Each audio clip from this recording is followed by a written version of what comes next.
بسم الله الرحمن الرحيم.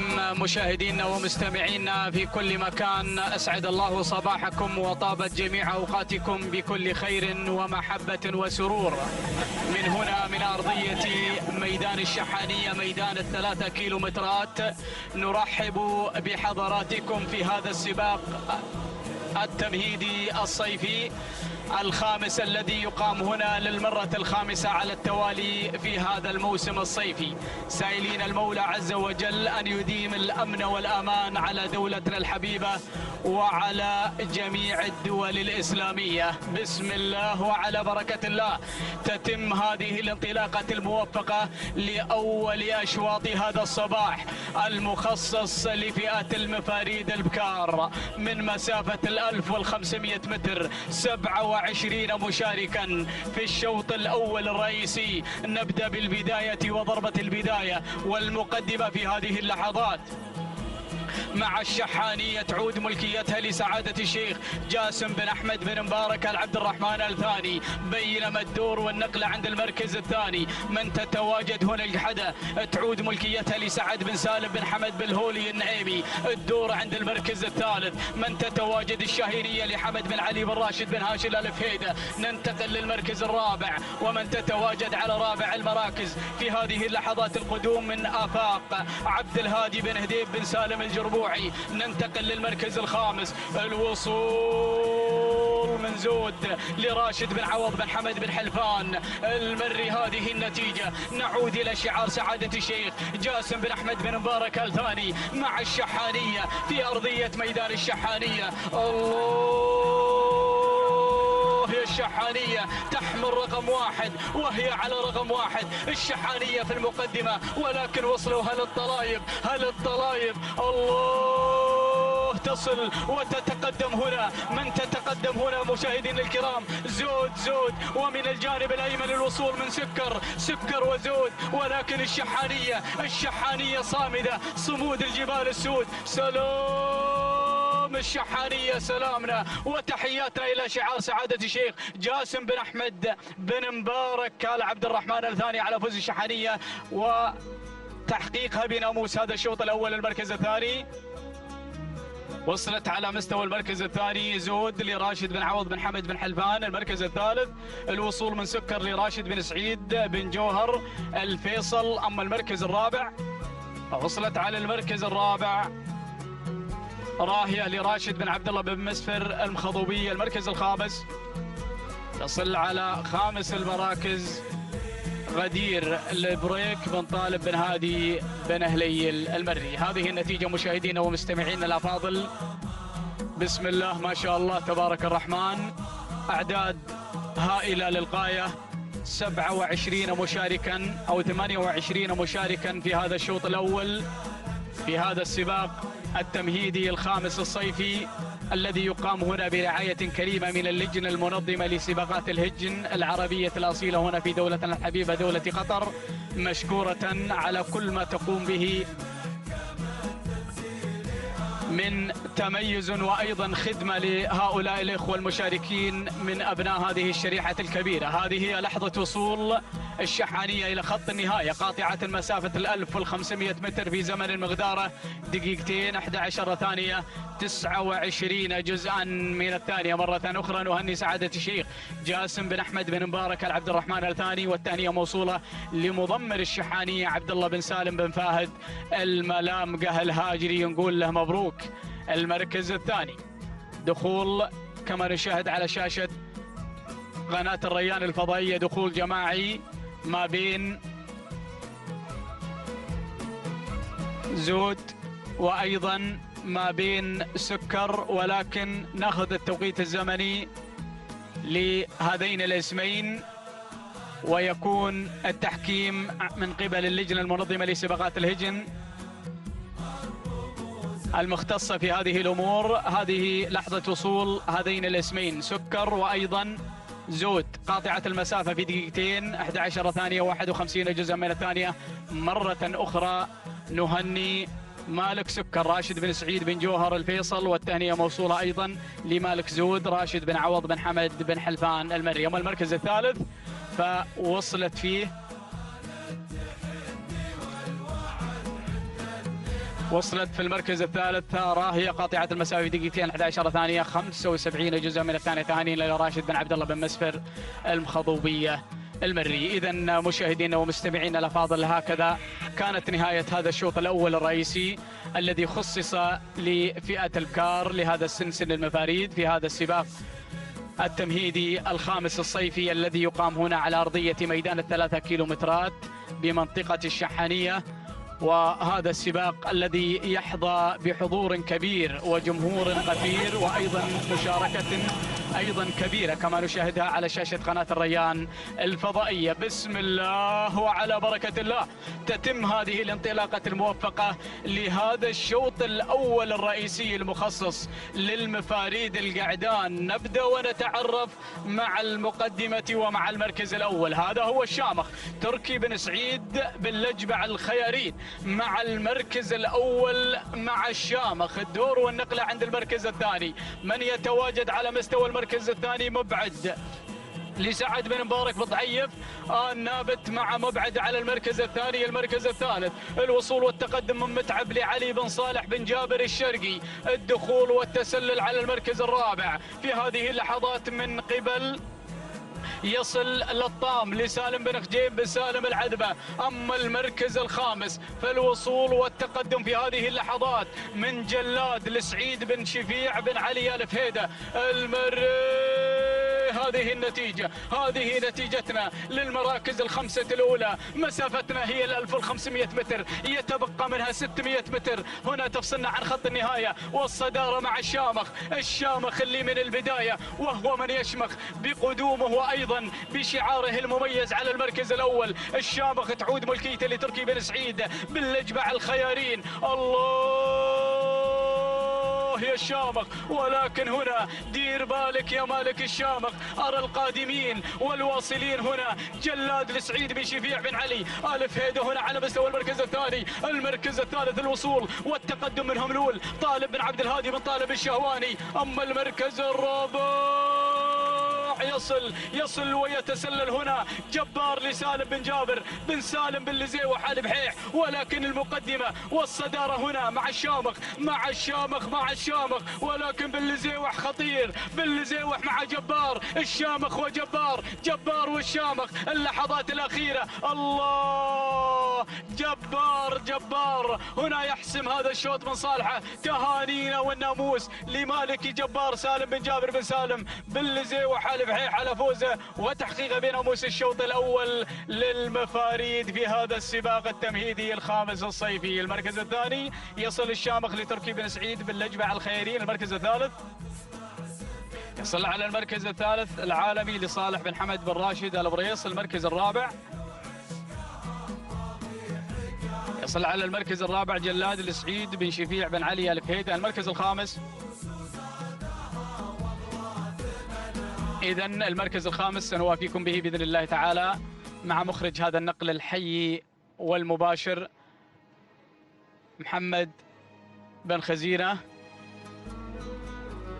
أو حمد بن خزينة. نعم هذه لحظة محمد بن خزينة. نعم مشاهدينا الكرام هذه لحظة وصول شعار بن لزيوح مع جبار إلى خط النهائي قاطع المسافة في دقيقتين 9 ثواني 70 جزءا من الثانية. تهانينا مرة أخرى لمالك جبار سالم بن جابر بن سالم بن لزيوح البحيح على فوزه بهذا الناموس وتحقيق هذه النقطة الثمينة في هذا السباق التمهيدي الخامس الصيفي. أما المركز الثاني فيصل هنا الشامخ يقطع المسافة دقيقتين 9 ثواني 78 جزءا من الثانية. أيضا أدى عرض يشكر عليه تركي بن سعيد باللجبع الخيارين للهاجري نهنيه ونبارك له على هذا الفوز. أما المركز الثالث يصل على مستوى المركز الثالث العالمي يقطع المسافة في دقيقتين 11 ثانية 18 جزءا من الثانية. تهانينا لصالح بن حمد بن راشد البريص. أما المركز الخامس عطنا المركز الخامس مخرجنا.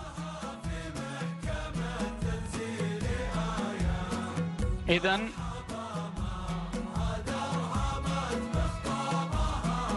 مشاهدينا ومستمعينا الكرام المركز الخامس هذا هو مع مخرج هذا النقل محمد بن خزينة نشكره جزيل الشكر. هذا المركز الرابع مخرجنا رقم 9 المركز نعم، المركز الخامس كان محجوب كما تشاهدون على شاشة قناة الريان الفضائية، محجوب عنا من الجانب الآخر، ولكن نهني مالكه ونبارك لجميع الإخوة الفائزين.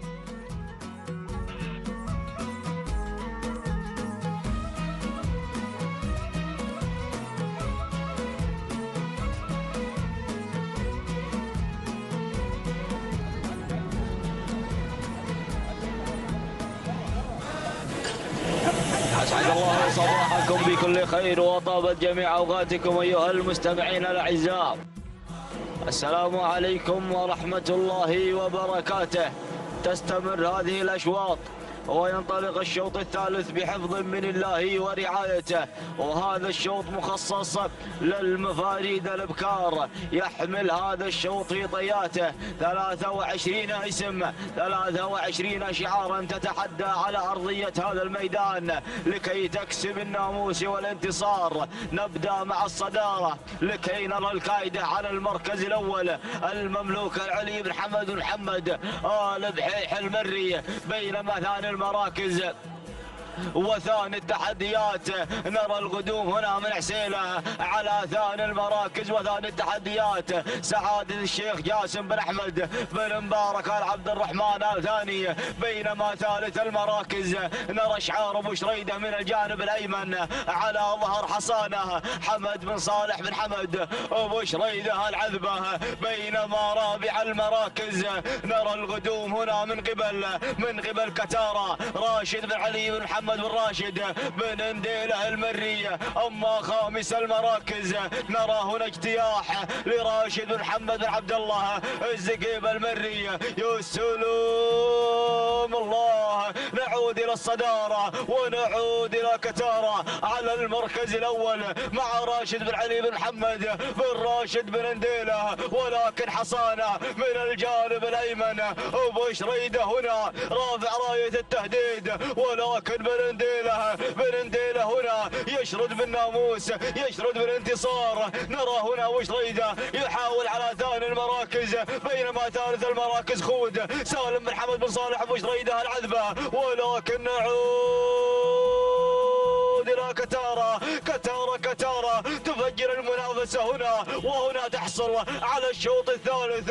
سلام يا بن انديله، سلام لراشد بن علي بن محمد بن راشد بن انديله المري. بينما ثاني المراكز اتت هنا حصانه الحمد بن صالح بن حمد ابو شريده العذبه، اما ثالث المراكز تاتي هنا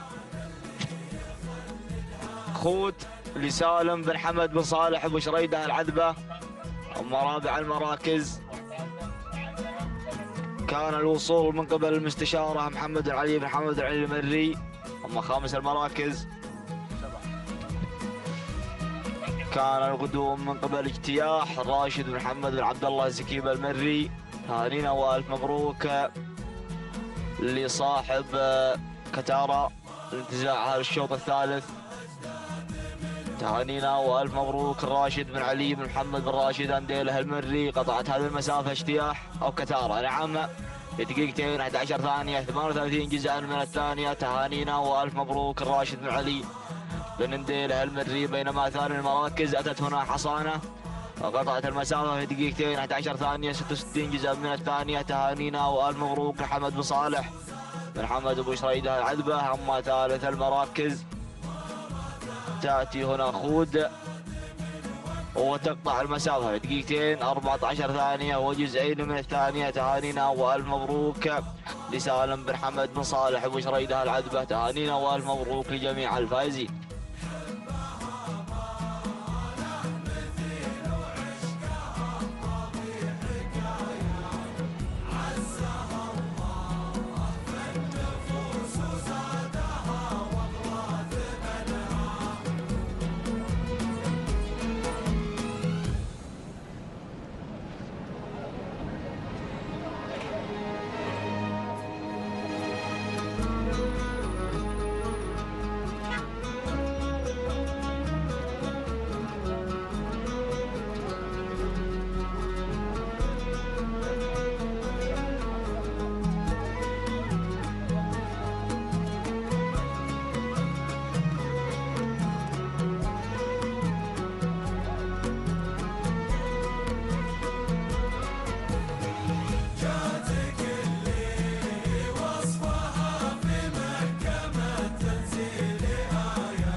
وتستمر هذه الأشواط وينطلق الشوط الثالث أو الرابع نعم للقعدان المفاريد، ويحمل هذا الشوط في طياته 27 اسم و27 شعارا هنا تزين لنا أرضية هذا الميدان وتتحدى لكي تكسب الناموس والانتصار. نبدأ مع الصدارة ونبدأ مع المقدمة لكي نرى الذيب تركي بن سعيد بن لجبع الخيارين على الصدارة وعلى المقدمة، بينما ثاني المراكز يأتي هنا شاهين الراشد محمد بن سالم بن محمد بن جميلة المري. أما ثالث المراكز وثالث التحديات يأتي هنا مروي الفيصل بن سعيد محمد بن سعيد بن قحيز المري. أما ثالث المراكز يأتي هنا شعار الخيارين على ثالث ورابع المراكز، يأتي هنا الشرس مع منصور بن علي مع منصور بن عبد الله بن علي بن عبد الله العطية. بينما رابع المراكز ورابع التحديات نرى شعار ابو شريده هنا يأتي مع شايش. يا سلام متى شايش صاحب هذا الشوط في المحلي الذي مضى والمحلي الذي قبله، يصل هنا شايش مع حمد بن صالح بن حمد وابو شريده العذبه.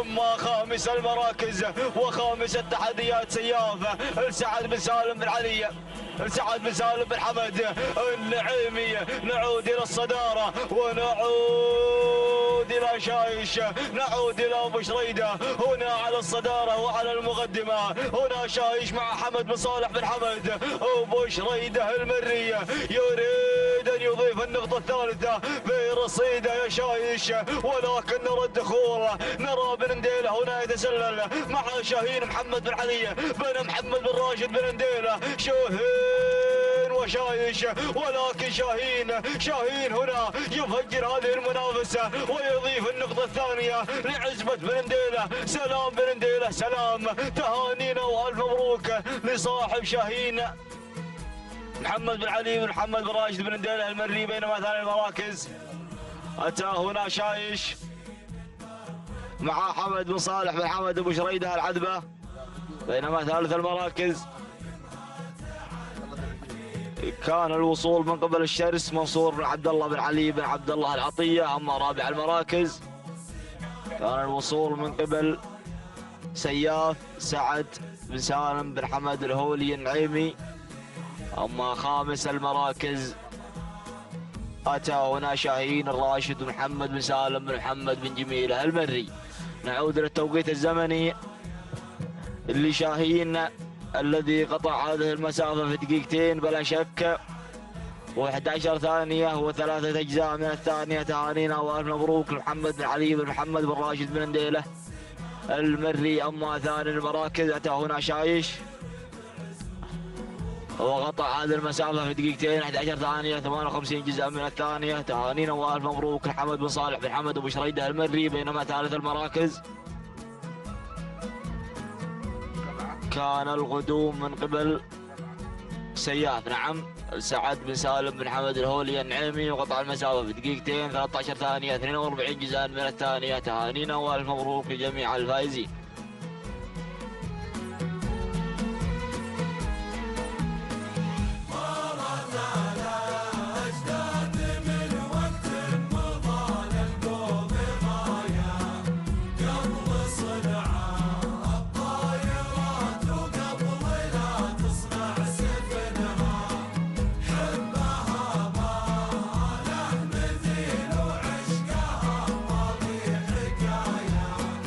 عزة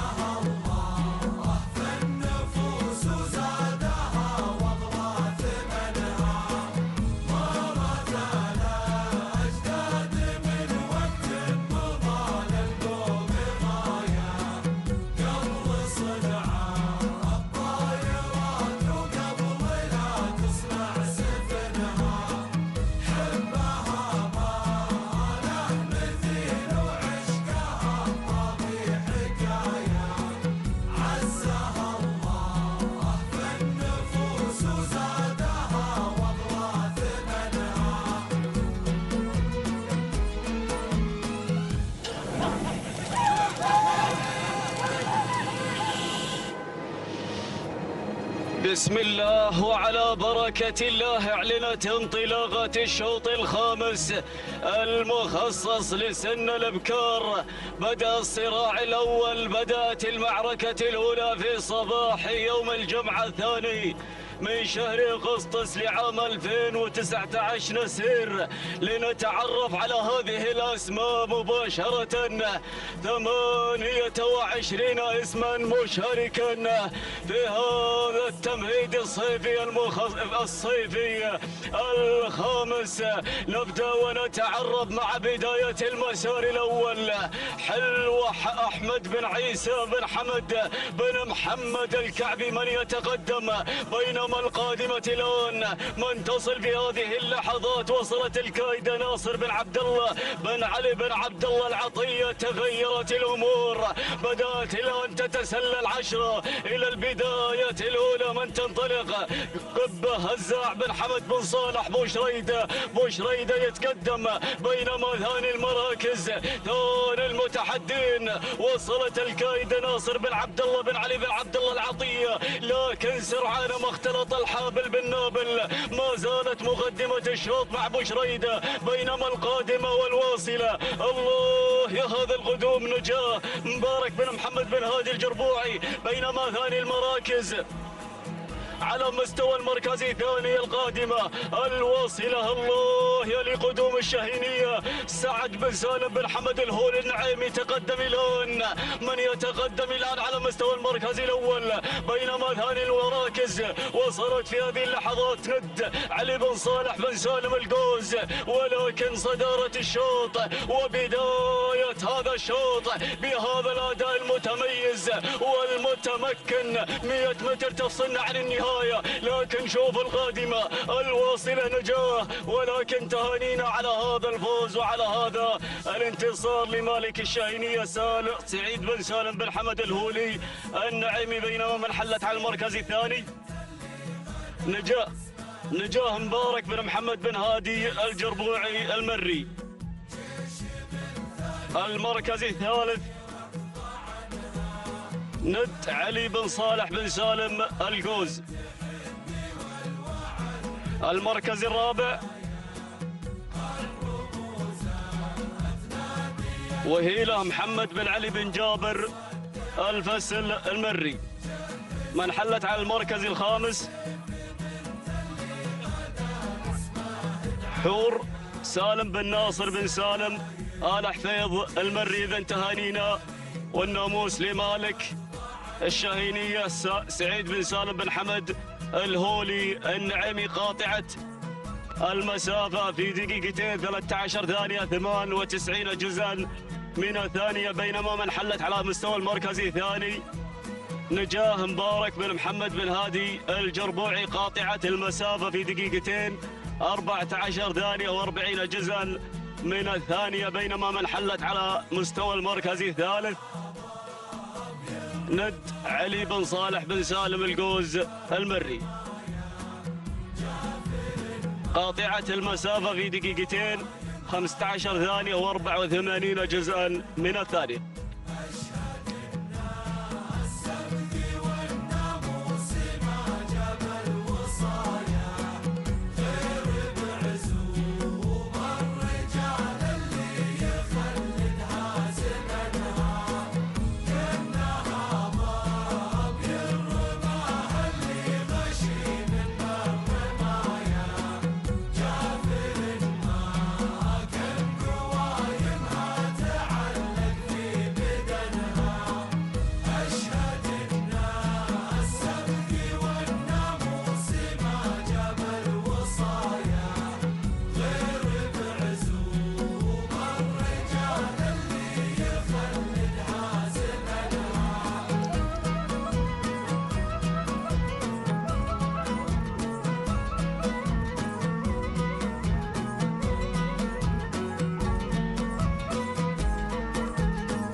بسم الله وعلى بركة الله ما زلنا متواصلين وإياكم مع انطلاقات هذه الفترة الصباحية، مع انطلاقات سن القعدان المخصص لسن الفطامين هنا مع البداية الأولى مع من يتقدم مع البداية الأولى الشرس تركي بن سعيد بن لجبع الخيارين الهاجري، بينما ثاني المراكز يتقدم في هذه اللحظات الواصل الأسد حمد بن علي بن صالح السندوان من يتقدم على مستوى المركز الثاني، بينما ثالث المراكز من يتقدم الآن على ثالث المراكز زين عبد الله بن سعيد بن تركي آل بحيح المري، بينما رابع المراكز من يتقدم في هذه اللحظات النمر عبد الله بن محمد بن عبد الله بن سعيد العامري يقود فيصل بن جهمان البريدي،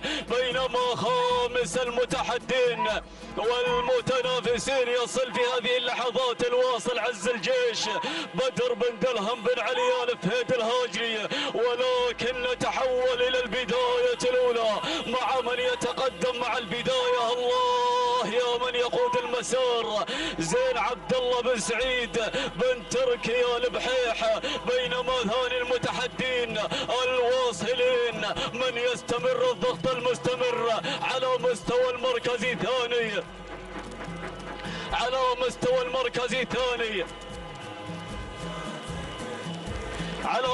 المركز الثاني النمر عبد الله بن محمد بن عبد الله بن سعيد العامري، لكن شوف القادم من اسم جديد ينضم الى دائرة النداء يتقدم صدام محسن بن راشد بن هادي بن قرح، بينما ثالث القادمين اسم ينضم الان الله اسم جديد هنا. تهانينا على هذا الفوز وعلى هذا الانتصار. من انتزع المركز الاول مروي علي بن سعيد بن محمد بن سعيد بن قحيز، بينما ثاني المراكز زين عبد الله بن سعيد بن تركي آل بحيح المري. ثالث المراكز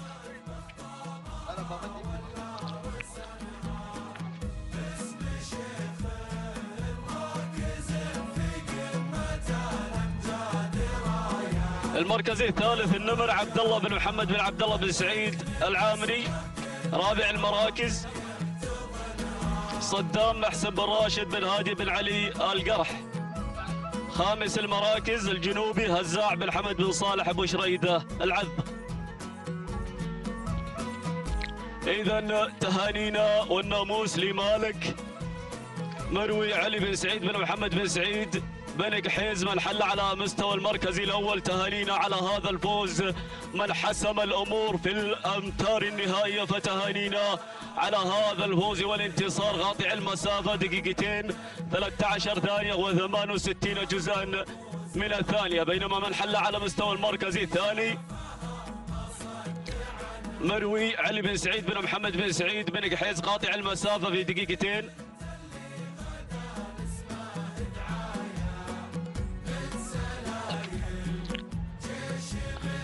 من حل على المستوى المركز الثاني زين عبد الله بن سعيد بن تركي آل بحيح المري. بينما ثالث المراكز قاطع المسافه في دقيقتين 13 ثانيه و84 جزءا من الثانيه. ثالث المراكز النمر عبد الله بن محمد بن عبد الله بن سعيد العامري قاطع المسافه دقيقتين 13 ثانيه و94 جزءا من الثانيه.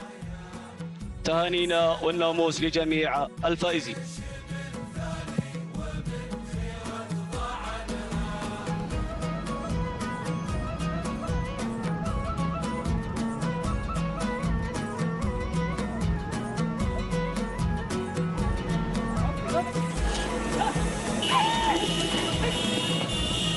بسم الله الرحمن الرحيم. متابعينا الكرام ومستمعينا الافاضل، اهلا ومرحبا بحضراتكم. نرحب بكم من هنا من على ارضيه هذا الميدان، ميدان الشحانيه لسباقات الهجن العربية الأصيلة، من هنا من ميدان ال3 كيلومترات. متابعينا الكرام ومستمعينا الأفاضل، ينطلق الشوط السابع بحفظ من الله تعالى ورعايته من مسافة 500 متر. نبدأ مع المقدمة والصدارة والبداية. المركز الأول المقدمة مع مهمة لجابر بن عجيان بن محمد آل جحيش المري يتقدم مع مهمة مع المركز الثاني. المركز الثاني الوصول من الفايزة لعلي بن زيد بن محمد بن محسن المري واصل مع المركز الثاني. أما المركز الثالث الوصول من ملامة لمبارك بن محمد بن هادي الجربوعي المري يصل مع ملامة مع المركز الرابع. ورا الوصول والقدوم والتسلل يا سلام من غناعة لبخيت بن علي بن حمد المري. والمركز الخامس القدوم والوصول الله يا سحابة لعبد العزيز بن جاسم بن ربيعة بن عيسى الكواري. ونعود مع المقدمة والصدور مع مهمة مع المقدمة لجابر بن عجيان بن محمد آل جحيش يتقدم مع المركز الأول. المركز الثاني تصل غناعة لبخيت بن علي بن حمد المري. المركز الثالث يصل شعار الجربوعي يتقدم مع ملامة لمبارك بن محمد بن هادي الجربوعي. يا سلام المركز الأول تغير مجريات الأمور. ملامة يا الجربوعي ملامة مع المقدمة مع الصدارة لمبارك ملامة لمبارك بن محمد بن هادي الجربوعي. يا سلام يا سلام وغناعة تحاول محاولات جادة مع المركز الثاني ولكن ملامة هي من تحت المركز الأول. تهانينا والناموس لمالكي ملامة مبارك بن محمد بن هادي الجربوعي. أما المركز الثاني وصلت غناعة لبخيت بن علي بن حمد المري. المركز الثالث وصلت صدمة لعلي بن حمد بن صالح بن علي بن حديد. المركز الرابع وصلت مغيضة لسالم بن حمد بن صالح وبشريدة العذبة. أما المركز الخامس وصلت سليل لمحمد بن عبد الله بن علي الشبحة الفهيدي. مشاهدينا الكرام ومستمعينا الأفاضل ننتقل وإياكم إلى لحظات التوقيت الزمني. نعم ووصول ملامة إلى خط النهاية منتزعة هذا الفوز المميز والانتصار. قطعت المسافة في دقيقتين 14 ثانية 42 جزءا من الثانية. تهانينا والناموس لمبارك بن محمد بن هادي الجروعي المري. أما المركز الثاني وصلت قناعة قطعت المسافة في دقيقتين 14 ثانية 92 جزءا من الثانية. تهانينا والناموس لبخيت بن علي بن حمد المري. أما المركز الثالث فوصلت صدمة قطعت المسافة في دقيقتين 15 ثانية 83 جزءا من الثانية. تهانينا والناموس لعلي بن حمد بن صالح بن علي بن حديد المري. وتهانينا والناموس لجميع الفائزين.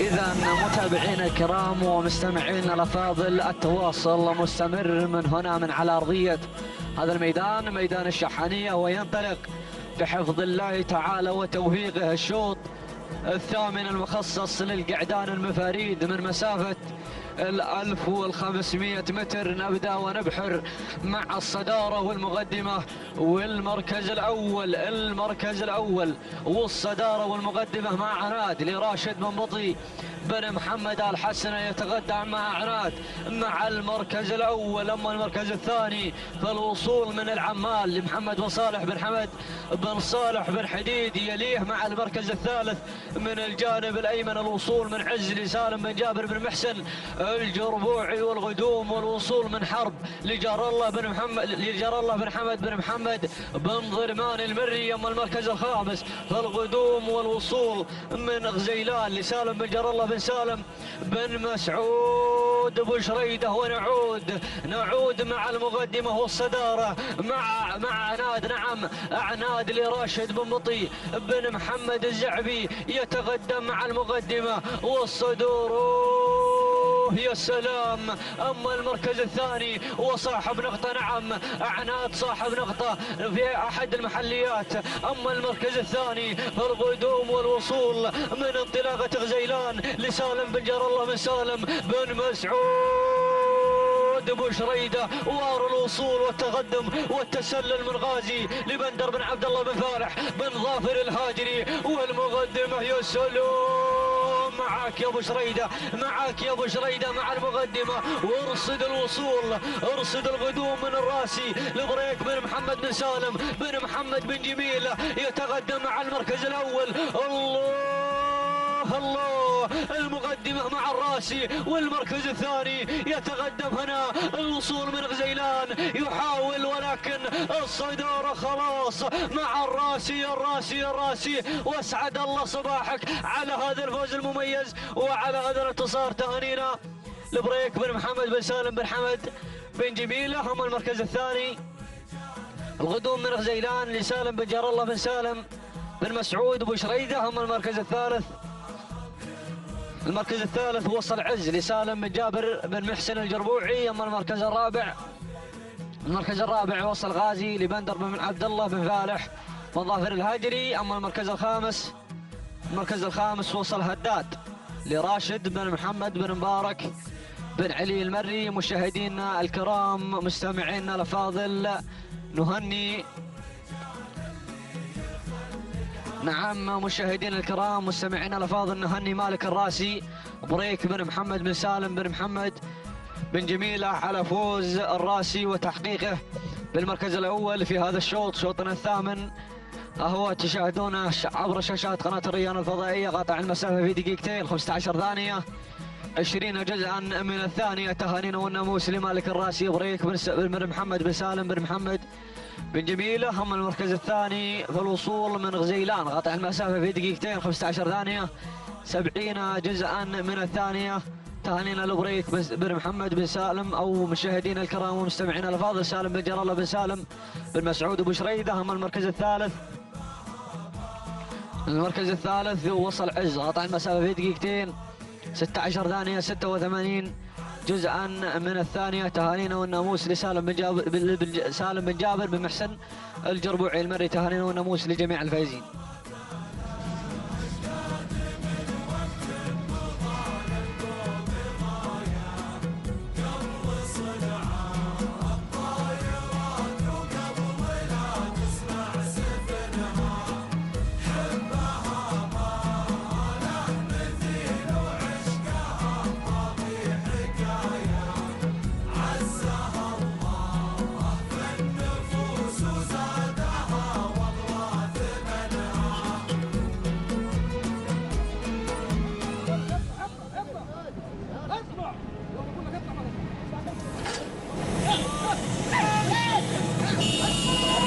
لا تزال هذه المنافسات وهذه الأشواط شوط يتلوه الآخر وينطلق هنا بحفظ من الله ورعايته.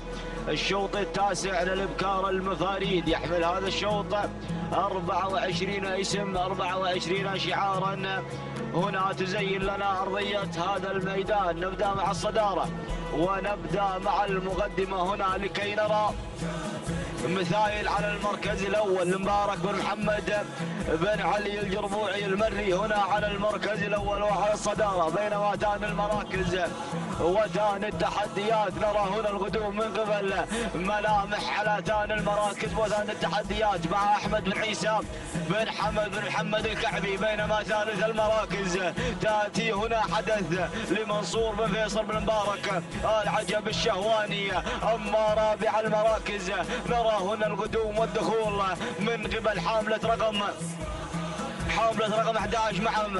هنا تصل هنا الميهولة مع علي بن محمد بن جار الله بن بخيت النابت. أما خامس المراكز تصل هنا وديان الشيخ جاسم بن أحمد بن مبارك عبد الرحمن الثاني. يا سلام يا هذه الأسماء. هنا تأتي الأسماء من الخلف ونعود إلى الصدارة، نعود إلى مثايل مع المقدمة، مثايل مع الصدارة. مبارك محمد بن علي الجربوعي المري، ولكن نرى القدوم والدخول هنا من قبل الميهولة على ثاني المراكز، ولكن تصل حلوة قادمة هنا مع عبد العزيز بن جاسم بن ربيعة بن عيسى الكواري. الله الله الله الله، حلوة مثايل وحلوة. اللحظات الأخيرة، اللحظات الحساسة، يا سلام. الله الله الله، مثايل حلوة، مثايل، ولكن دخول جماعي بين الاسمين. ثالث المراكز أتت هنا دوشة هزاع بن حمد بن صالح ابو جريده العذبه. اما رابع المراكز تاتي هنا الميهوله علي بن محمد بن جلال الله بن بخيت النابت. اما خامس المراكز تاتي هنا حدث منصور بن فيصل بن مبارك العجب الشهواني. نرى ملخص هذا الشوط، وكانت حدث مثايل وحلوه في صراع ثنائي حتى قطعت المسافه. لحظات وسوف نوافيكم بالمركز الأول بين هذه الاسمين، بين مثايل وحلوة. نرى الدخول الجماعي، نعم دخول جماعي بين الاسمين، بين حلوة ومثايل، وكلاهين قطعت المسافة في دقيقتين 13 ثانية 32 جزء من الثانية. تهانينا والف مبروك لصاحب مثايل مبارك محمد بن علي الجربوعي المري، وايضا صاحب حلوة عبد العزيز بن جاسم بن ربيعة بن عيسى الكواري. بينما ثالث المراكز او ثاني المراكز نعم تأتي هنا دوشة قطعت المسافة دقيقتين 15 ثانية 44 جزء من الثانية. تهانينا والف مبروك لهزاع بن حمد بن صالح ابو شريده العذبه. اما ثالث المراكز اتت هنا الميهوله العلي بن محمد بن جلال الله بن بخيت النابت، قطعت المسافه في دقيقتين 15 ثانيه و76 جزء من الثانيه. تهانينا والف مبروك لجميع الفائزين.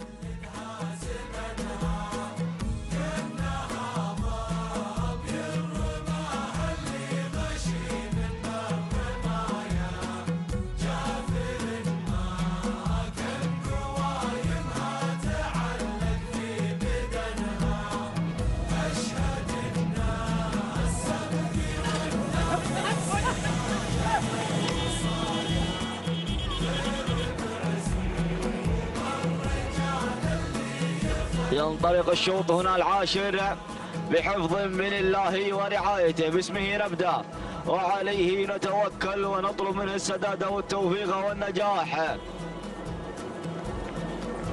نبدأ مع الصدارة ومع المقدمة لكي نرى الأطلسي على المركز الأول وعلى الصدارة. أحمد بن عيسى بن حمد بن محمد الكعبي هنا على الصدارة وعلى المقدمة. بينما ثاني المراكز يأتي هنا سمران زايد بن سالم بن زايد بن حسن العتيبي. أما ثالث المراكز نرى هنا القدوم من الحصان على ثالث المراكز محمد بن راشد بن محمد الجفالي النعيمي.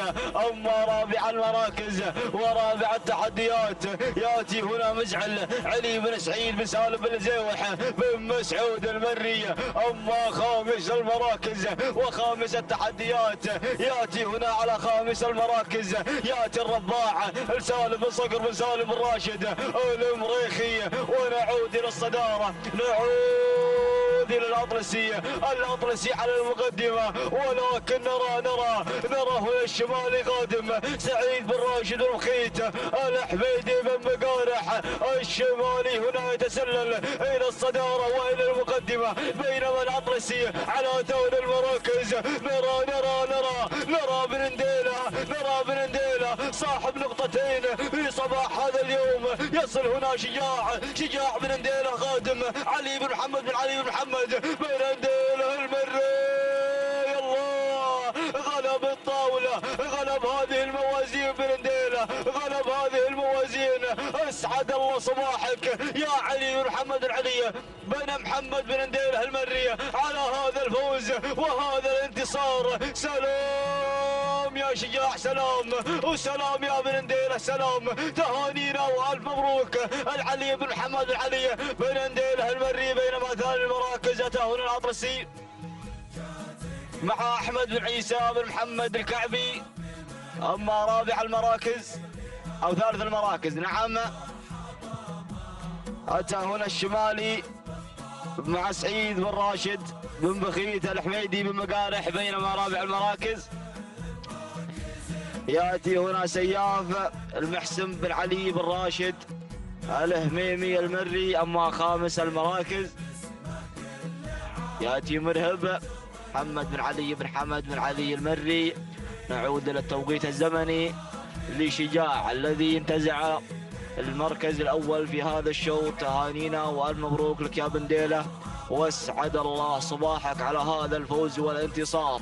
يضيف النقطة الثالثة عزبة علي بن محمد بن علي بن نديله المري. قطع المسافة في دقيقتين 13 ثانية 97 جزء من الثانية. تهانينا والف مبروك لعلي بن محمد بن علي بن نديله المري. اما ثاني المراكز ياتي هنا الاطلسية توقيت الزمني دقيقتين 15 ثانية بالوفاء والتمام. تهانينا والف مبروك لاحمد بن عيسى بن حمد بن محمد الكعبي. بينما ثالث المراكز اتى هنا الشمالي وقطع المسافة في دقيقتين 15 ثانية 64 جزء من الثانية. تهانينا والف مبروك سعيد بن راشد بن بخيت الحميدي المقارح. تهانينا والف مبروك لجميع الفائزين.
الرحمن الرحيم، وبه وعليه سبحانه وتعالى نتوكل ونستعين. تتواصل الانطلاقات والتحديات في هذا الصباح في ختام هذا السباق الصيفي التمهيدي الخامس للمفاريد. ومع هذه الانطلاقة تكون البداية مع هذه الشعارات الجميلة التي تزين أرضية هذا الميدان. نذهب بحضراتكم مع البداية ومع المركز الأول مباشرة سلهودة للسيد ناصر بن سالم بن حمد الهولي النعيمي، يتقدم مع سلهودة على مقدمة هذا الشوط. ننتقل بحضراتكم إلى المركز الثاني. وصلت في هذه اللحظات الديبة لمسفر بن محمد بن مسفر بن محميد الجربوعي، ينطلق على مستوى المركز الثاني. بينما النقلة إلى ثالث المراكز وإلى تحدي واندفاع لجين محمد بن طالب بن هادي بن سالم بن دهمان المري، ينطلق مع لجين على المركز الثالث. بينما المركز الرابع وصلت وانطلقت وضوح أحمد بن عيسى بن حمد بن محمد الكعبي. والمركز الخامس شوف الدخول وشوف الانطلاق، يا سلام، من قبل خيرة لعلي بن حسين بن علي الجربوعي المري، ينطلق مع خيرة على مستوى المركز الخامس. ولكن العودة هناك إلى المقدمة وإلى الصدارة بعدما أتممنا النداء الأول. نعود إلى التغيير الذي طرى وجرى على المركز الأول مع انطلاقة وتحدي هذا الاسم الممتاز اللي هي لجين محمد بن طالب بن هادي بن سالم بن دهمون. يا سلام يا سلام يا سلام يا سلام، انطلقت لجين، بدأت بالمباعدة، بدأت بالاندفاع. يا سلام مع الأمتار الأخيرة. محمد بن طالب بن هادي بن سالم بن دهمان يعلن انطلاق لجين، لكن دير بالك من القادم القادمة على المركز الثاني. السلام خيرة علي بن حسين بن علي الجربوعي المري. السلام ولكن لجين بهذا العرض الممتاز، بهذا العرض الجميل والشعار الخلاب، تنتجع هذه النقطة الصباحية الثمينة مع هذا المركاض الختامي الصيفي للمفاريد. سلام إذن، سلام لبن دهمان على هذا العرض الممتاز وعلى هذا المال الطيب. المركز الثاني كان من نصيب خيرة لعلي بن حسين بن علي الجربوعي المري. المركز الثالث ظبي لمحمد بن سلطان بن سويدان المالكي. المركز الرابع وصلت سحابة لجابر بن سالم بن سعيد الجربوعي المري. بينما المركز الخامس كان من نصيب هيبة لفرج بن حمد بن علي البريص المري. نعود بحضراتكم إلى ملخص هذا الشوط وإلى الاندفاعات الجميلة وأيضا العرض الممتاز الذي قدمه مالك لوجين محمد بن طالب بن هادي بن سالم بن دهمان، حيث أنها اندفعت الناموس في آخر الأمتار، تقطع مسافة 1500 متر في دقيقتين و13 ثانية و15 جزء من الثانية. تهانينا للسيد محمد بن طالب بن هادي بن سالم بن دهمان على هذا الفوز. المركز الثاني هذه لحظات وصول خيرة لعلي بن حسين بن علي الجربوعي المري، تقطع المسافة في دقيقتين 15 ثانية و48 جزء من الثانية. بينما المركز الثالث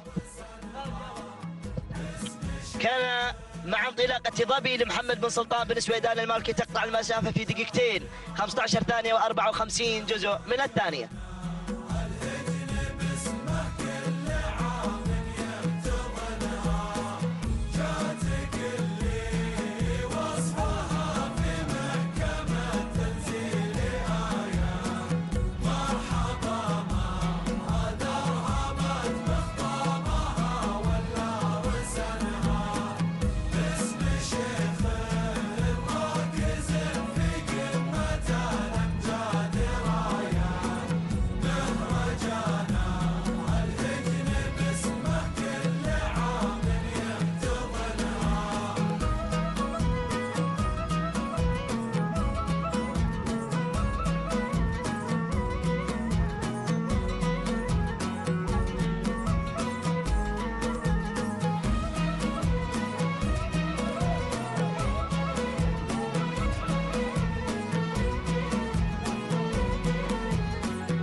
تستمر الانطلاقات وتستمر الفعاليات مع هذه الانطلاقات الصباحية، شوط يتلوه الآخر من سلسلة أشواط هذا الصباح 20 شوط، وينطلق بحفظ الله ورعايته هذا الشوط 12، وهذا الشوط يضم نخبة من الأسماء ومن الشعارات التي تزين أرضية ميدان الشحانية. نسير بحضراتكم مع المقدمة لنتابع ضربة البداية، وأول من يفتتح الإذاعة اللي هو عز بشعار هجن السيرية يتقدم على مقدمة هذا الشوط، بينما النقلة إلى المركز الثاني يصل في هذه اللحظات ذيبان لجابر بن علي بن حمد بن هوبش المري، ينطلق مع ذيبان على مستوى المركز الثاني، بينما النقلة إلى المركز الثالث الانطلاق هنا من قبل رحال سعيد بن محمد بن شافي بن سالم الشافي، والمركز الرابع شعار بن مقارح يصل على ظهر مغامر الحميدي بن علي بن بخيت بن مقارح بن قرح، والمركز الخامس من الجانب الأيمن الاندفاع من هذا الشعار الممتاز اللي هو العابر لعوض بن علي علي بن سعيد آل بريس المري ينطلق مع العابر على المركز الثالث، ولكن العودة هناك إلى المركز الأول وإلى الصدارة إلى شعار هجن السيلية. أهالي السيلية مع انطلاقة عز، هجن السيلية على المقدمة بهذا الانطلاق الجميل، لكن دير بالك شوف بن مقارح ينطلق على ظهر مغامر الحميدي بن علي بن بخيت. بن مقارح المري والمركز الثالث من الجانب الأيمن، أعطوني رقم المركز الثالث هذا الذي ينتقل أيضا، هذا أيضا شعار الصقيل يصل على المركز الثاني لعبد الرحمن بن محمد بن عبد الله الزعبي يصل على المركز الثالث. الكل انطلق، الأمتار الأخيرة 200 متر، هنا الانطلاق أيضا من مرحب محمد بن سلطان بن سويدان المالكي. أهل السلطنة ينطلقون مع مرحب ومغامر ومرحب، يا سلام، ولكن مغامر غامر من البداية حتى آخر الأمتار لينتزع هذه النقطة. سلام بن مقارح، سلام على هذا الفوز وعليه الرقم 1، سلامي عليك على هذا الإنجاز الممتاز. الحميدي بن علي بن بخيت بن مقارح القرح المركز الثاني كان من نصيب مرحب لمحمد بن سلطان بن سويدان المالكي المركز الثالث. ذياب لجابر بن علي بن حمد بن هوبش المري المركز الرابع.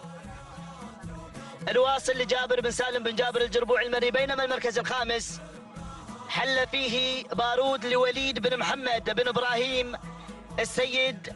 تهانينا والناموس لكل الفائزين. نعود بحضراتكم إلى ملخص هذا الشوط، حيث تابعنا شعار هجن السيلية يتقدم المشاركين، ولكن شعار بن مقارح يخطف الأضواء في آخر الأمتار لينتزع المركز الأول بهذا العرض الممتاز. يقطع مسافة 1500 متر في دقيقتين و13 ثانية و48 جزء من الثانية. تهانينا للحميدي بن علي بن بخيت المقارح القرح، بينما المركز الثاني كان من نصيب مرحب يقطع المسافة في دقيقتين و14 ثانية و35 جزء من الثانية. تهانينا لمالك مرحب محمد بن سلطان بن سويدان المالكي، بينما المركز الثالث ذياب من حل ثالثا لجابر بن علي بن حمد بن هوبش المري يقطع مسافة 1500 متر في دقيقتين 14 ثانية و96 جزء من الثانية.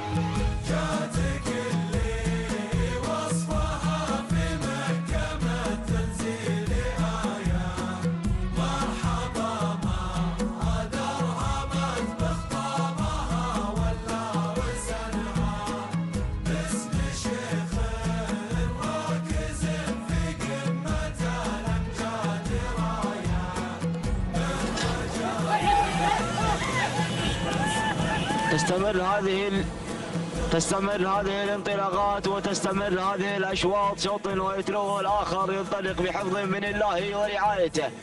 الشوط الثالث عشر للمفاريد الابكار، باسمه نبدا وعليه نتوكل ونطلب منه السداد والتوفيق والنجاح. نبدا مع الصداره ونبدا مع المقدمه هنا لكي نرى اشعار بوشريده على المركز الاول مع اثير حمد بن صالح بن حمد بوشريده العذبه، بينما ثاني المراكز وثاني التحديات تاتي هنا هماليل على المركز الثاني مع عبد الله بن حمد بن حمد او عبد الله بن علي بن حمد بن سلامه الهاجري، بينما ثالث المراكز تاتي هنا الواصله مع سعاده الشيخ جاسم بن احمد بن مبارك ال عبد الرحمن ثانيه مع عبد الله بن سالم بن فهاد الملامقه الهاجري بن فهد. نعم، اما رابع المراكز نرى هنا القدوم والدخول من سدران مع سدروان. نعم، خالد بن عبد الله بن راشد بن عبد الله بن قرح ياتي هنا الواثق على المركز الرابع، بينما خامس المراكز تاتي هنا طناخه مع حمد بن محمد بن عبد الله بن محمد الزعبي.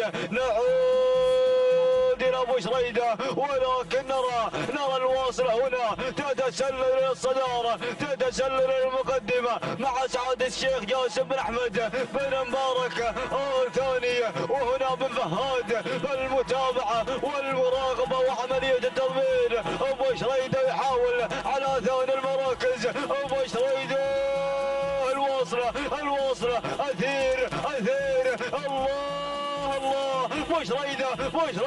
بوشريدة ولكن نرى القدوم، نرى هنا دهاشة، ولكن أبو شريدة دهاشة أثير بن حفيظ، ولكن أبو شريدة سلام يا أبو شريدة، سلام حمد بن صالح بن حمد.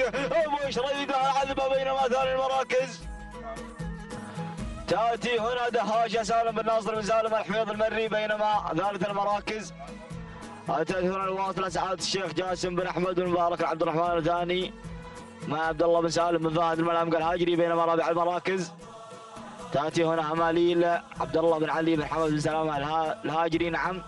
أما خامس المراكز معزة مبخوت بن سعيد ومبخوت بن قعمان المري. نعود للتوقيت الزمنية لهذا الشوط لكي نرى أثير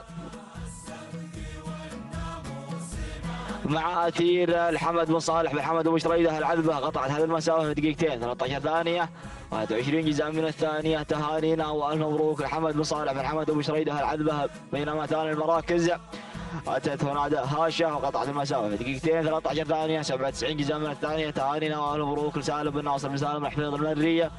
أما ثالث المراكز تأتي هنا الواصلة سعادة الشيخ جاسم بن محمد وجاسم بن أحمد بن مبارك عبد الرحمن الثاني مع عبد الله بن سالم بن فهد الملامقة هاجري. قطعت المسافة في دقيقتين 14 ثانية 33 جزء من الثانية. تهانينا وألف مبروك لجميع الفائزين.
نجدد بكم التحية بهذه الانطلاقات، انطلاقات الخير والمحبة ضمن هذا التمهيد الصيفي الخامس بانطلاقة شوط آخر، لنتابع وإياكم هذه الشعارات الحاضرة والمتنافسة الراقبة في تحقيق ناموس يخصص هذا الشوط الرابع عشر المخصص المخصص للقعدان.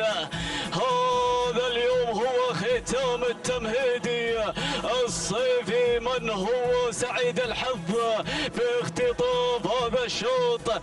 المصقل محمد بن عبد الله بن محمد الزعبي من يقود هذا المسار، بينما يلي قدوم القادمين وصل في هذه اللحظات مملوك الشيخ حمد بن علي بن عبد الله العبد الرحمن الثاني، بينما المركز الثالث يصل على ثالث المراكز شاهين جابر بن سالم بن سعيد الجربوعي، بينما رابع القادمين يصل في هذه اللحظات الواصل والقادم من قبل شعار جاسم بن ربيع الكواري، بينما خامس المتقدمين يصل في هذه اللحظات برزان محمد بن علي بن حمد بن سلام الهاجري، لكن تحول البداية إلى هذا الصراع الثنائي من يغير مجريات الأمور. شاهين جابر بن سالم بن سعيد الجربوعي، بينما ثاني المراكز من يتقدم الآن 400 متر تفصلنا عن النهاية.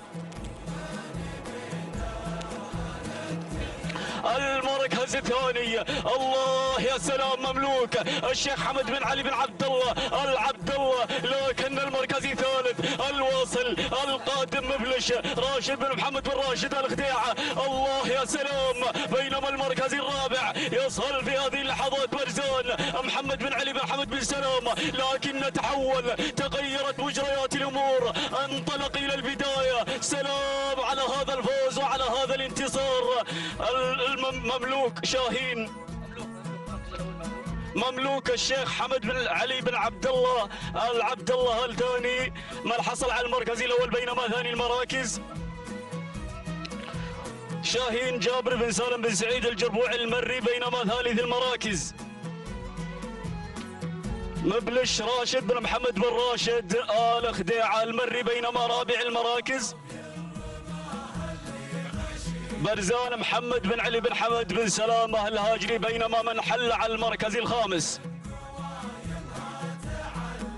أشقر بخيت بن علي بن حمد المري. إذن تهانينا لمالك مملوك الشيخ حمد بن علي بن عبد الله آل عبد الرحمن الثاني، ومن قاد محمد بن حمود بن محمد بن عبد الله الوهيبي على هذا الفوز وعلى هذا الانتصار قاطع المسافة في دقيقتين 13 ثانية و66 جزءا من الثانية. تهانينا على هذا الفوز وعلى هذا الانتصار. بينما من حل على مستوى المركز الثاني شاهين جابر بن سالم بن سعيد الجربوعي المري قاطع المسافة في دقيقتين 14 ثانية و18 جزءا من الثانية. تهانينا على هذا الفوز. بينما من حل على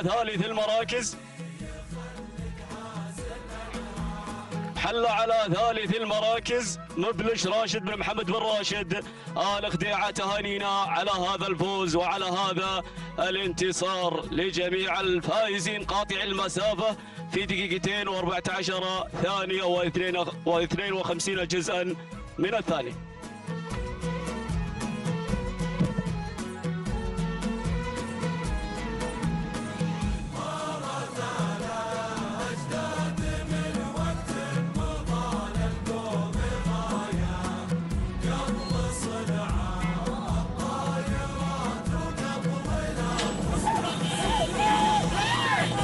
إذا متابعينا الكرام ومستمعينا الأفاضل، التواصل مستمر والانطلاقات مستمرة. نعم متابعينا الأفاضل ومستمعينا الكرام، ينطلق الشوط الخامس عشر المخصص للإبكار من مسافة 1500 متر. نبدأ مع المقدمة والصدارة والبداية مع الجرهدية مع علي بن محمد بن عبد الله بن محمد الزعبي، والتغيير من شعار السناري يغير مع مودة لسيف بن علي بن عبيد السناري، ونغير من هناك من الجانب الايمن ارى النواعيس لسعادة الشيخ جاسم بن احمد بن مبارك بن عبد الرحمن الثاني يقدمها عبد الله بن سالم بن فهد الملامقة الهاجري يقدمها في عملية التضمين. أما المركز الثالث في الوصول والقدوم من انطلاقة الظبي لناصر بن سالم بن حمد بالهولي النعيمي يتقدم مع الظبي. أما المركز الثالث تصل الجرهدية لعلي بن محمد بن عبد الله الزعبي. أما المركز الخامس في القدوم والوصول من نهب لمحمد بن طالب بن هادي بن سالم بن دهمان. ونعود مع النواعيس مع المقدمة والصدارة مع سعادة الشيخ جاسم بن أحمد بن مبارك آل عبد الرحمن الثاني. يريد أن يكرر إنجاز له في هذا الصباح، يريد أن يكرر النقطة الثانية. وأرى الغدوم من شعار بن دهمان يصل مع المركز الثاني من ناك من الجانب الأيمن. الله يا نهب لمحمد بن طالب بن هادي بن سالم بن دهمان يغير مجريات الامور. يا سلام الله المركز الثاني مودة، تحاول محاولات جادة اللحظات النهائية، ولكن الله يا سلام نهب هي من تحتل المركز الاول. سلام واسعد الله صباحك على هذا الفوز المميز وعلى هذا الانتصار. تهنئة وناموس لمالك الرهاب محمد بن طالب بن هادي بن سالم بن دهمان المري. أما المركز الثاني فوصلت النواعيس لسعادة الشيخ جاسم بن أحمد بن مبارك على عبد الرحمن الثاني. أما المركز الثالث وصلت الظبي لناصر بن سالم بن حمد بن هولي النعيمي. أما المركز الرابع الجرهدية لعلي بن محمد بن عبد الله بن محمد الزعبي. أما المركز الخامس هوائل لمبخوت بن سعيد بن مبخوت بن قمعان المري. متابعينا الافاضل ومستمعينا الكرام، شاهدنا واياكم لحظات وصول نهب الى خط النهايه.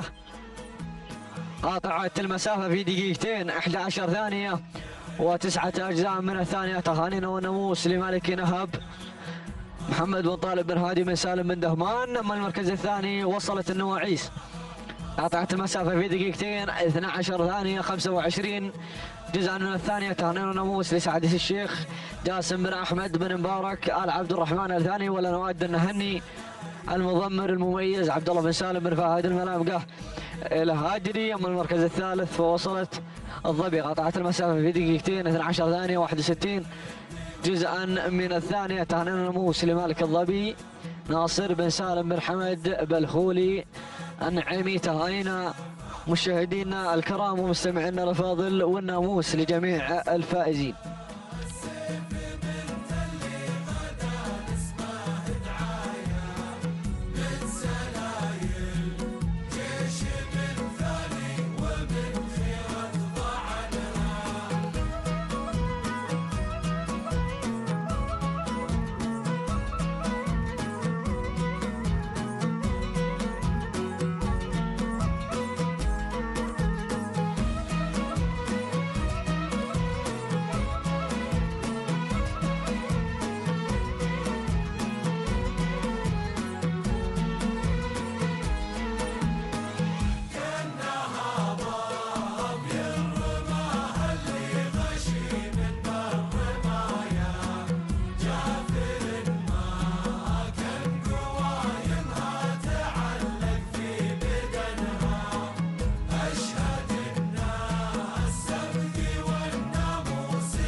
بسم الله الرحمن الرحيم. متابعينا الكرام ومستمعينا الافاضل، ينطلق الشوط السادس عشر بحفظ من الله تعالى وتوفيقه. ينطلق بحفظ من الله تعالى. نعم، الشوط السادس عشر المخصص للقعدان المفاريد من مسافة اللجنة المغررة هي 1500 متر. نبدأ وإياكم مع المقدمة والصدارة والبداية. هم المركز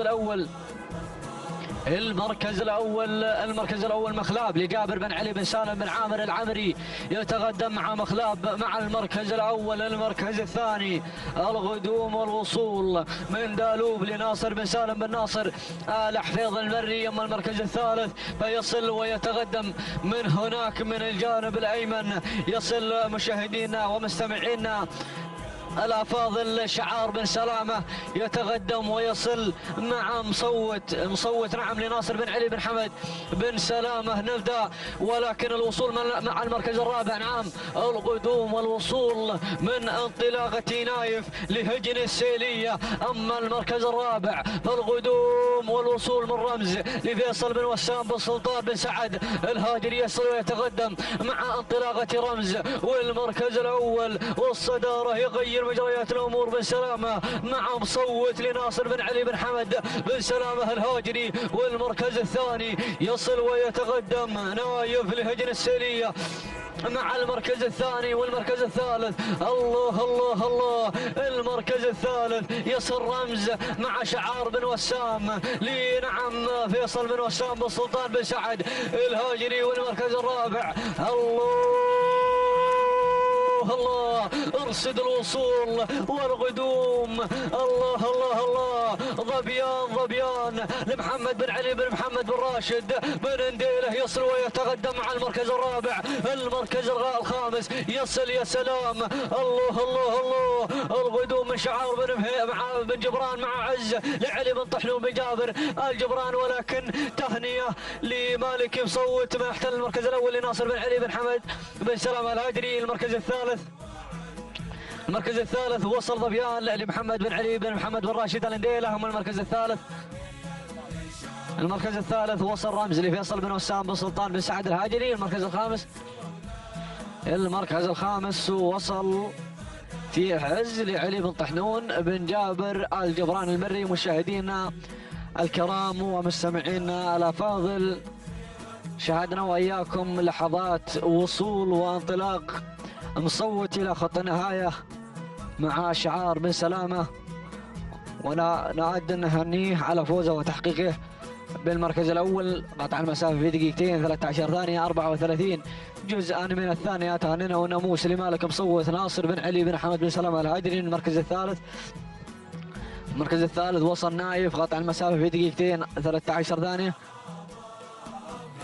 عفوا مشاهدينا الكرام، المركز الثاني وصل فيه نايف، قاطع المسافة في دقيقتين 13 ثانية و58 جزءا من الثانية. المركز الثالث وصل فيه ظبيان، قاطع المسافة في دقيقتين 13 ثانية 96 جزءا من الثانية. تهانينا والناموس لمحمد بن علي بن محمد بن راشد الانديله. تهانينا والناموس لجميع الفائزين.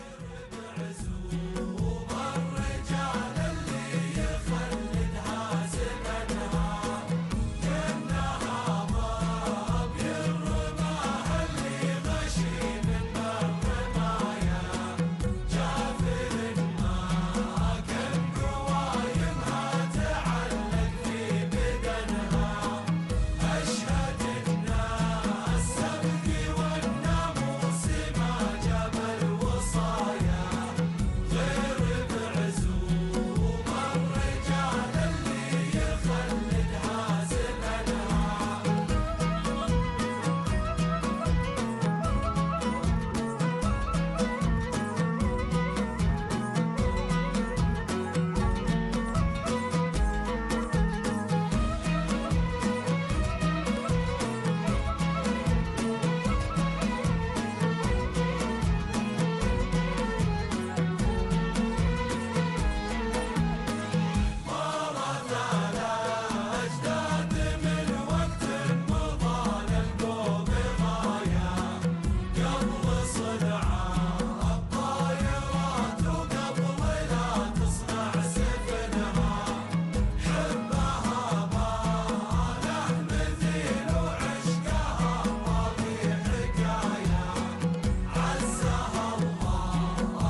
مشاهدينا الكرام مستمعينا الأفاضل، أسعد الله صباحكم بكل خير ومحبة وسرور. ما زلنا متواصلين وإياكم مع هذه الانطلاقات الرائعة ومع هذه الأشواط ومع هذا الشوط 18 المخصص للإبكار، مشاركا 27 اسما باحثين عن الناموس والانتصار. مقدمة الدحمول من تقود هذا المسار حرايب سالم بن علي بن حمد بن سلام الهاجري، بينما من يحل على مستوى المركز الثاني القادم والواصل بهذا الأداء وبهذا التقدم يا سلام لبي محمد بن علي بن حمد بن علي المري، بينما ثالث المراكز تتقدم في هذه اللحظات وتصنع على المركز الثالث بلشة محمد بن سعيد بن عبد الله اللحول، بينما رابع المتحدين القادمين ملبي على رابع المراكز من تتقدم الآن، بينما السرعان مختلط الحابل بالنابل. نتحول إلى بداية هذا الشوط إلى هذا التقدم وعصاتها بإبطالها بهذا الأداء المتميز حرابة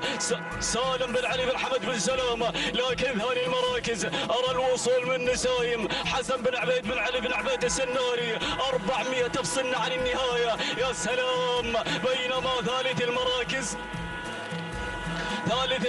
القادم والواصل في هذه اللحظات من تتقدم الآن نوف، ولكن نتحول إلى البداية 200 متر تفصلنا عن النهاية. سلام بهذا الأداء المتميز بهذا الانطلاق الأكثر من رائع. الله تهانينا على هذا الفوز وعلى هذا الانتصار بكل جدارة بكل اقتدار بكل افتخار. تهانينا على هذا الفوز وعلى هذا الانتصار لمالك حرايب سالم بن علي بن حمد بن سلامة الهاجري. بينما من حل على المركز الثاني حلت على المركز الثاني كرارة محسن بن سعيد بن مبخوت بن قعمان الجربوعي. بينما ثالث المراكز حلت على المركز الثالث نوف حمد بن صالح بن حمد أبو شريد العذبة. بينما رابع المراكز نسايم حسن بن عبيد بن علي بن عبيد السناري. خامس المراكز الجزيرة عبيد بن راشد بن سالم آل سنيد المري. إذن شاهدنا وإياكم هذا الشوط، فكان بطل هذا الشوط من انطلقت وطارت بالصدارة حتى الأمتار النهائية بهذا الأداء المتميز. تهانينا على هذا الفوز والانتصار لمالك حرايب سالم بن علي بن حمد بن سلامة الهاجري. وأفضل توقيت تحطم التوقيت في هذا الصباح على ظهر حرايب. تهانينا على هذا الفوز يا بن سلامة، قاطع المسافة في دقيقتين 8 ثواني و79 جزءا من الثانية. تهانينا على هذا الفوز والانتصار. بينما من حل على ثاني المراكز وصلت على ثاني المراكز كرارة محسن بن سعيد بن مبخوت بن قعمان الجربوعي، قاطعة المسافة في دقيقتين 12 ثانية و30 جزءا من الثانية. تهانينا على هذا الفوز والانتصار. بينما ثالث المراكز وصلت نوف الحمد بن صالح بن حمد بو شريد العذبة، قاطع المسافة في دقيقتين 12 ثانية و88 جزءا من الثانية. تهانينا على هذا الفوز والانتصار. وما زلنا متواصلين وإياكم مع انطلاقات هذه الفترة الصباحية.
بسم الله الرحمن الرحيم. ما زلنا متواصلين وإياكم مع هذه الانطلاقات المتميزة والرائعة، فشكرا اللجنة المنظمة على هذه الانطلاقات المتميزة هنا من أرضية ميدان الشحانية. وينطلق شوط آخر ألا وهو الشوط 18 المخصص للإبكار. نشوف من تقود المقدمة، من تتقدم على بداية هذا المسار ظن سعد بن سالم بن حمد الهول النعيمي، بينما ثاني المتقدمين والواصلين تصل نوبة حمد بن سعد بن حمد النابت المري. ويا مرحبا بهذا الاسم العملاق من انتزع السيوف في هذا الموسم، بينما ثالث المتحدين والقادمين تصل غازي حمد بن محمد بن حمد القريوي المري، بينما رابع المراكز الواصلة والقادمة من تتقدم في هذا الشوط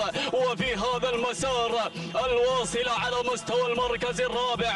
تتقدم في هذه اللحظات الوكرة عبد الله بن سعيد بن تركيان بحيح، بينما خامس المراكز المتقدمة والواصلة بن جبران من يتقدم. لكن نعود إلى البداية، إلى هذا الأداء 500 متر الأخيرة، الأمتار النهائية، أمتار الزحمة اللي ما فيها بد رحمة. تتقدم مع البداية، مع بداية هذا الشوط بينما القادمة والواصلة يا لوصول القادمة. تقدمت هلال الفارس، هجن السيلية تتقدم، هجن السيلية تتسلل في الأمتار النهائية. الله يا هجن السيلية، بينما ثاني المراكز من تتقدم على مستوى المركز الثاني ظن وهجن السيلية، أيضا الوصول بن جبران يصل، يا لوصول بن جبران، بينما الواصل بن جبران على مستوى المركز الثاني الصايلة جابر بن سالم بن جابر الجربوعي. لكن تهانينا لمالك هجن السيلية على هذا الفوز وعلى هذا الانتصار. الفارسة هجن السيلية مع المركز الأول، بينما المركز الثاني من حلت على المركز الثاني الصايلة جابر بن سالم بن جابر الجربوعي، بينما ثالث المراكز مياسة محمد بن عبد الله بن جابر الهاجري، بينما رابع المراكز من حلت على المركز الرابع غازية حمد بن محمد بن حمد القريوي المري، بينما خامس المراكز حضور عبيد بن راشد بن سالم آل سنيد المري. إذا تهانينا لمالك هجن السيلية على هذا الفوز وانتزاع للمركز الأول في شوطنا 18 قاطع المسافة في دقيقتين 14 ثانية و26 جزءا من الثانية. تهانينا على هذا الفوز والانتصار. بينما من حلت على المركز الثاني الصايلة جابر بن سالم بن جابر الجربوعي، بينما ثالث المراكز من حلت على المركز الثالث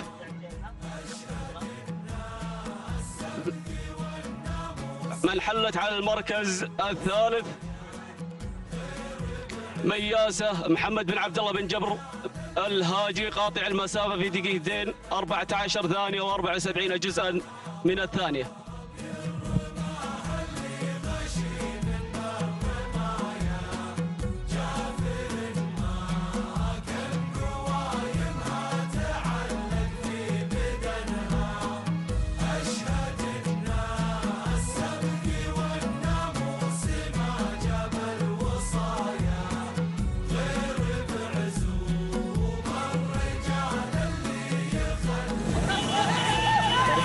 نتجدد بكم مشاهدينا ومتابعينا الكرام مع انطلاقة هذا الشوط 19 في المجموع، وهذا الشوط يعد شوط ما قبل الختام لسباقنا لهذا اليوم الذي يتضمن 20 شوطا. نتمنى التوفيق لجميع المشاركين. نذهب بحضراتكم مع البداية مباشرة ومع أول المنطلقات اللي هي غزة أو غرة للسيد راشد بن محمد بن علي الشيبة المري، ينطلق على ظهر غرة على المركز الأول. نقلتنا إلى المركز الثاني، الانطلاق في هذه اللحظات من ثاني المراكز من قبل المستبدة للسيد سعيد بن ناصر بن راشد بن علي بن مقارح، ينطلق مع المستبدة على مستوى المركز الثاني. بينما المركز الثالث وصلت وانطلقت في هذه اللحظات شذرة لسالم بن ناصر بن سالم آل حفيظ. المري ينطلق على ظهر شذرة على مستوى المركز الثالث، بينما المركز الرابع شعار بن ربيعة أيضا يصل وينطلق على ظهر صوغة لعبد العزيز بن جاسم بن ربيعة بن عيسى الكواري. والمركز الخامس ينطلق شعار بن سلامة صاحب نقطتين في هذا الصباح مع انطلاقة وتحدي تعويض لعبد الرحمن بن علي بن حمد بن سلامة الهاجري. نعود إلى المقدمة، نعود إلى الصدارة وإلى شعار الشيبة، شعار الشراب اللي على المقدمة مع انطلاقة غرة لراشد بن محمد بن علي الشيبة. المري يا سلام، تنطلق العصا في الابطال والأداء تلقائي يا سلام رغم الإصابة كما نراها في يدها الشمال ما شاء الله وتبارك الرحمن. تنطلق بهذا العرض الممتاز، ولكن المركز الثاني دير بالك من القادم والمتحدي على مستوى المركز الثاني انطلاقة المستبدة سعيد بن ناصر بن راشد بن علي بن مقارح ينطلق الآن وشعار بن حفيظ على ظهر شذرة وأيضا تعويض بن سلامة. ولكن الشروب يا سلام يا سلام، انطلقت غرة بدأت بالمباعدة، بدأت بالاندفاع يا سلام أيضا رغم الإصابة التي تواجهها، ولكن حققت المركز الأول بأداء ممتاز وبعرض جميل ما شاء الله وتبارك الرحمن. تهانينا لمالك غرة راشد بن محمد بن علي الشيبة المري على هذا الفوز وعلى انتزاع المركز الأول. المركز الثاني تعويض لعبد الرحمن بن علي بن حمد بن سلامة الهاجري. المركز الثالث ريمة لجابر بن سالم بن جابر الجربوعي المري. المركز الرابع المستبدة لسعيد بن ناصر بن راشد بن علي بن مقارح. بينما المركز الخامس كان من نصيب صوغة لعبد العزيز بن جاسم بن ربيعة بن عيسى الكواري. نعود إلى ملخص هذا الشوط، حيث أن غرة قامت الشوط راس وأنهت هذا الشوط بكل امتياز مع هذا العرض الجميل وهذا العرض الممتاز. تقطع مسافة 1500 متر في توقيت زمني مميز، دقيقتين و13 ثانية و18 جزءا من الثانية. تهانينا لمالك غرة راشد بن محمد بن علي الشيبة المري. المركز الثاني كان من نصيب تعويض لعبد الرحمن بن علي بن حمد بن سلامة الهاجري. تقطع المسافة في دقيقتين 14 ثانية و38 جزء من الثانية. بينما المركز الثالث كان من نصيب ريمة من انتزعت المركز الثالث وحققت توقيت زمني مميز دقيقتين 14 ثانية و68 جزء من الثانية. تهانينا لمالك ريمة جابر بن سالم بن جابر الجربوعي المري، وتهانينا لجميع الفائزين.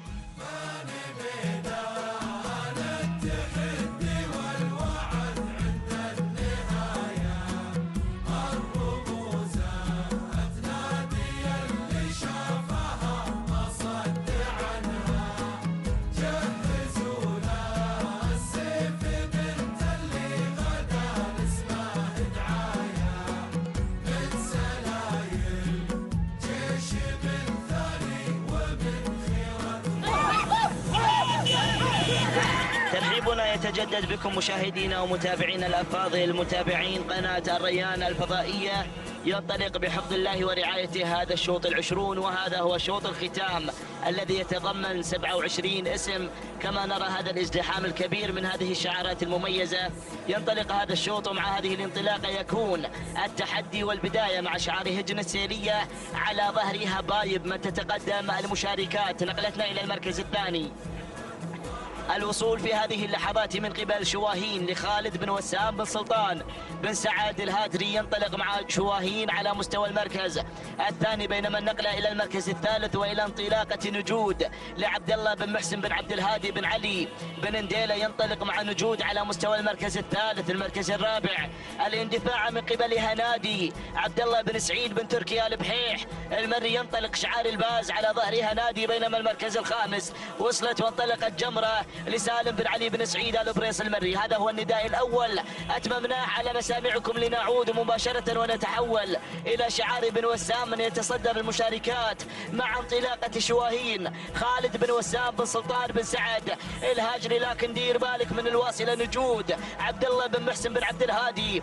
بن علي بن ديلة. يا سلام، والجدير بالذكر بأنها صاحبة نقطة في هذا الشوط بالسباق التمهيدي الصيفي الأول. تنطلق في هذا السباق التمهيدي الأخير الجمهور بهذا العرض الممتاز وتريد أن تكرر نفس السيناريو. انتصرت العصا في الابطال، وهذه أيضا تنطلق العصاقوس على المقدمة وعلى المركز الأول مقلة لشعار عبد الله بن محسن بن عبد الهادي بن علي بن ديلة. يا سلام، تنطلق بثقة الكبار بثقة العمالقة، ولكن بن حفيظ قادم ينطلق على ظهر ريماس. سالم بن ناصر بن سالم آل حفيظ المري يصل ووصولها خطير، ريماس وصولها مثير على المركز الثاني، ولكن انطلقت نجود وريماس ونجود. نقطة شوط الختام السباق الصيفي، يا سلام، ولكن نجود تنتزع ثاني النقاط لهذا الشعار الممتاز واللي أيضا سجلها الحافل. تهانينا وألف مبروك. المركز الثاني كان من نصيب ريماس لسالم بن ناصر بن سالم آل حفيظ المري. المركز الثالث كان من نصيبها نادي لعبد الله بن سعيد بن تركي آل بحيح المري. المركز الرابع الشيدمان لعلي بن محسن بن علي بن نديرة المري. بينما المركز الخامس كان من نصيب الدفنة لخالد بن وليد بن محمد بن إبراهيم السيد. نعود إلى ملخص هذا الشوط وإلى أيضا انطلاقة نجود من حققت هذه النقطة الثانية لمصلحة شعارها وأيضا في سجلها الحافل. تنتزع نقطة شوط الختام في هذا السباق الختامي للمفاريد وتقطع مسافة 1500 متر في توقيت زمني مميز 2 و15 ثانية و30 جزء من الثانية. تهانينا لمالك النجود عبد الله بن محسن بن عبد الهادي بن علي بن نديلة. المركز الثاني كان من نصيب ريماس لسالم بن ناصر بن سالم آل حفيظ المري. بينما المركز الثالث ريماس تقطع المسافة في 2 و15 ثانية و64 جزء من الثانية. تهانينا لسيد سالم بن ناصر بن سالم آل حفيظ المري على فوز ريماس. بينما المركز الثالث شعار بن حفيظ من انتصر معها نادي عبد الله بن سعيد أو شعار البحيح شعار بن فهيدان عبد الله بن سعيد بن تركي آل بحيح المري. تقطع المسافة في توقيت زمني وقدره 2 و16 ثانية و52 جزء من الثانية. إلى هنا مشاهدينا الكرام نكون قد وصلنا إلى ختام هذا السباق الصيفي الخامس للمفاريد. سوف يكون لنا لقاء إن شاء الله في يوم الغد لحظات لنعرض لكم نشرة هذا السباق والفائزين معنا في هذا اليوم. الشوط الرئيسي كان من نصيب الشحانية لسعادة الشيخ جاسم بن أحمد بن مبارك آل عبد الرحمن. الثاني وبقيادة أيضا بن فاهد الهادري سالم بن ناصر بن فاهد الهادري. بينما الشوط الرئيسي أو عبد الله بن فاهد الهادري. بينما الشوط الرئيسي للقعدان يذهب مع جبار لسالم بن جابر بن سالم بن لزيوح آل بحيح. بينما أفضل توقيت زمني لهذا اليوم من خلال 20 شوط التي تابعناها بهذا الصباح يذهب مع مالك حرايب سالم بن علي بن حمد بن سلامة الهاجري، حيث أنها قطعت مسافة 1500 متر في 2 و8 ثواني و79 جزء من الثانية. إلى هنا نكون قد وصلنا إلى الختام. كل الشكر لكل أيضا الداعمين لهذا السباق، للجنة المنظمة وأيضا للمخرج أحمد الحمادي وجميع المتعاونين في هذا السباق. نكون قد وصلنا إلى الختام، أو المخرج محمد بن خزينة الذي تابع معنا هذا السباق. إلى هنا نكون قد وصلنا إلى الختام. دمتم في رعاية الله وحفظه، والسلام عليكم ورحمة الله وبركاته.